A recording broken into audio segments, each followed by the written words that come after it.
From a novel I am writing, Madame Paulette Pignon l'héritier. Season 1, Episode 1, 23rd of March, 1815. Brittany Château in other arms. A woman in the scene giving birth. It was not her firstborn. She had already had 6 babies. But for the woman, each baby was special in their own way. It was like reading a book. Each book cover came with a special book designed just for that particular book.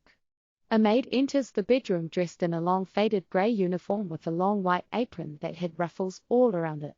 "It's a girl," exclaimed the maid as she prayed in prayer while thanking the Lord above. The woman was gasping for air, as she whispered to herself in French, "Bon Dieu, autre fille. vais-je, faire, avec, tant maintenant."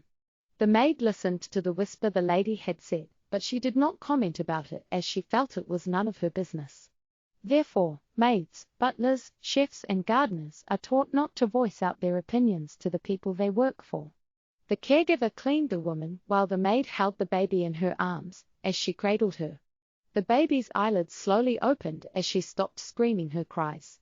"Oh, her eyes are blue," said the maid. "They all vary in eye color," said she while looking at the woman who has given birth.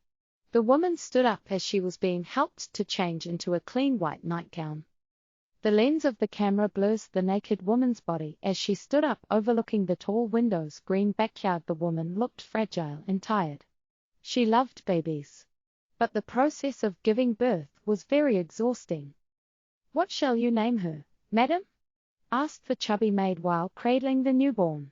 "I don't have the least thought of how I will name her," said she while tying the white long robe. As she turned to face the maid, she told her, "Why don't you name her?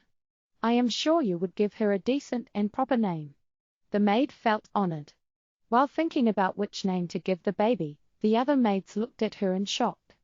"I shall name you," while the baby smiles back at her, "Paulette Pignon." "Great choice," replied the lady of the house.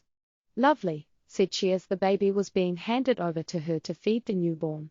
"I shall give you Paulette into your care to raise her. I will be far too occupied to look after her. Already have 6 more daughters who are grown up to look after," sarcastically said the lady.